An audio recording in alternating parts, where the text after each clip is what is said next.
So I live in Gorebridge with my husband and two daughters. My youngest is 9 and my oldest is 13. Life under lockdown has been quite strange. There's been good things and bad things.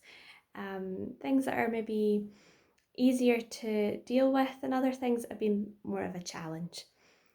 So to start with, my husband works as an IT technician, so he was able to start working from home straight away. In fact, he was working from home just before the lockdown, so it has been relatively easy for him just to carry on with work as he was normally, but this time from home. We've been able to get a quite a good setup for him in the spare room.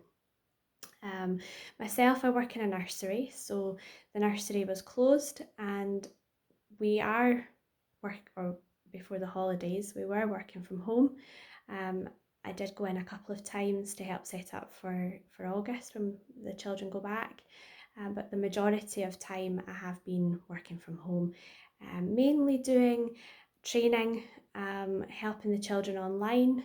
We use an app called Seesaw to keep in touch with the children and their families, to be able to see what they've been doing at home. They can upload the learning that they've been doing and we can comment on it and keep a dialogue going with the children and their families. So I've been helping with that, but the majority of work for me has been training, professional reading, webinars, and just trying to increase my skills and also prepare myself for having the children back when the schools reopen, so helping them to adjust to life back at school, back at nursery, when the children go back into the setting.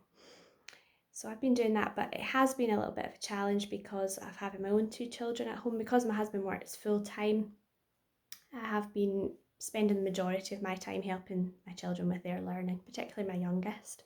She has quite a lot of needs when it comes to learning. She doesn't find it easy. She gets a lot of extra support at school, so I needed to give her that at home in order to help her keep learning while she was at home. My oldest daughter, she has been able to adjust to learning at home quite easily. The schools provided her with classes, work for all her classes, and she's been able to keep to doing that quite well. She works quite well on her computer, submitting her assignments as they come in, and as long as I keep her on track, she's been able to do the majority of her work without too much help. We have got a friend in Wuhan, so before the lockdown here, our friend in Wuhan, she was under lockdown, so we actually arranged for my oldest daughter to have Chinese lessons with her online using Skype and Zoom. And it's been really good because then when we went under lockdown ourselves, these continued, and it meant that my daughter was able to carry on learning with an actual teacher, and she's been able to learn enough Chinese to now be ready to sit the HSK1 exam. So she's really looking forward to getting that exam and getting that qualification. It'll be something that she's achieved under lockdown, as well as her own schoolwork that she's kept up with. So it's been quite a positive experience, and it's been nice for us to keep in contact with our friend over in China and help her through a difficult time for her too. The youngest daughter, I think it has actually helped her being one-to-one with me at home. She's come on really well with her reading. She had as a goal that she wanted to be learning to read chapter books by the time she went into primary 5, and I think that is where she's at. She's managed to do that. So she's quite looking forward to getting back into school in August when the children go back and showing her teachers the learning that she's been doing at home. And she's been using Seesaw as well to show the teacher what she's learned, and the teacher's been commenting on what she's been doing, so it's been nice, and they can even comment between classmates as well, so there's a wee bit of support going on and a wee bit of that friendship, that socialisation still being achieved through the online platform of Seesaw. So it's really nice that the school's been able to do that, and they've kept in contact with them with online assemblies and things, so that the school still feels like a community and they're ready to see each other when it reopens. So I would say it's been quite a nice experience in some ways being together. It's been challenging to balance work and school for the children, and making sure that we're doing enough for our employers, but also helping the children with their learning. But it's just been really nice to spend time as a family, going for walks, and we've really slowed down the pace of life, made sure that we try and go out every day for a walk and enjoy the countryside around our house.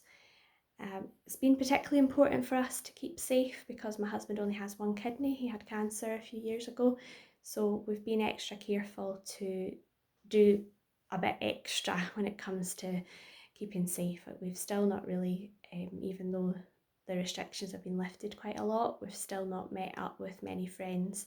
We've not had any friends back yet to the house. We've seen a few in the garden, but we've not really socialised very much at all for the whole lockdown. It's been all done over WhatsApp, Skype, Zoom. These things have kept us in contact with our friends without actually having to see them in person, because we are being extra careful due to my husband's previous illness. It has been very important though for our mental health, and especially for the children, that we do stay in touch with our family and school, work colleagues. It's been really good to have the technology available to be able to do that. We are Jehovah's Witnesses, so we have our local congregation that we're members of, and we've made sure that we've kept in contact with them and offered support. We have a lot of elderly members in the congregation, so when I've gone out shopping, I've offered to take messages for them and supported them in practical ways, but also just by keeping in contact with them and with the elderly members of our family as well. And the neighbours, we've looked out for one another, offered to help if anyone's been self-isolating. Just being there, taking the initiative, offering help in practical ways. We've been trying to do that just to support everybody, because we feel at this time that's what everyone's needing, really, just to know that there's people there for them, looking out for them, that certain people might be living alone, but we're not really alone. There are people there looking out for one another, so we felt that's really important. And as Jehovah's Witnesses, our life certainly has changed a lot, considerably, under lockdown. As you probably know, Jehovah's Witnesses are known for their public ministry, whether that's going on door-to-door ministry or doing public witnessing when you've maybe seen our literature carts out in various places around the town centres, Edinburgh city centre.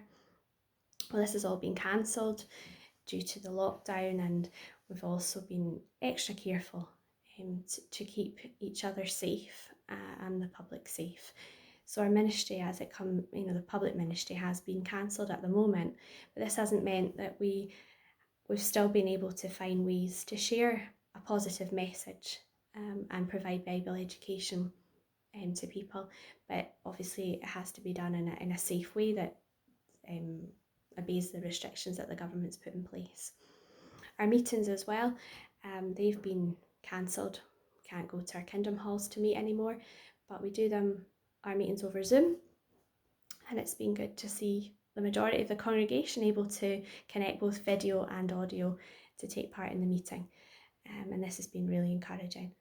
It particularly affected two important meetings that we have, our annual memorial of Jesus' death and also our annual convention that we would normally have through in Glasgow. Both of those have been done on the internet. We had the memorial over Zoom, and the convention has been broadcast on our website jw.org, and it's available for everybody to see. So all the public can watch it on the website, and so we haven't missed it. In fact, it's probably become more possible for people to watch it because they can do so in their own homes, and it's been great to be able to watch it. In fact, the theme at the moment this year is Always Rejoice, showing why we can still be positive even in these uncertain times. So we certainly needed that encouragement. It's been really nice to be able to watch that, and although it's been cancelled in a way, it's not been cancelled really, because we can still watch it from our own homes. Technology certainly has made the lockdown a lot more bearable, having the internet where we can still access our website, jw.org, and Zoom and WhatsApp, just a telephone. These things are all really invaluable, so that although we're staying at home, keeping safe, we're not cut off. In fact, when it comes to jw.org, we found it really helpful. It has so many resources on it for dealing with isolation, boredom, loneliness, family issues. They're all addressed there for the public and for us. There's resources that you can print out and do with teenagers, children, videos that you can watch. We found that really helpful as a family. We've looked for things that have helped the children and ourselves. Maybe just if you're feeling down, how to deal with these feelings, what to do to make yourself feel better. These have all been really helpful. Also, knowing what the Bible says about the uncertain times that we live in and how they were actually prophesied, and that there is a reason for the things that are happening, but also there's hope for the future, that although these things were prophesied, it's also been prophesied that better times will come afterwards, when God's kingdom steps in to make a lot of big changes on the earth and to make it the way that God purposed, the way He intended for us to live. So knowing these things has helped us to keep positive, not to get too stressed about the uncertain times that we live in, but just to know why they're happening and that they're not going to go on indefinitely, that things will get better, has really kept us going as a family. And it's also motivated us to find ways to tell people that we know this good news, share it with others, even though we can't go out in our public ministry. So it's been unusual, certainly the lockdown, but it's not been all that bad, and there's a lot of positive things that have come out of it. It's been nice to spend time as a family, and I think it's something we'll certainly never forget, and hopefully we'll get back to normal soon, but certainly we'll keep positive and keep safe and keep supporting one another.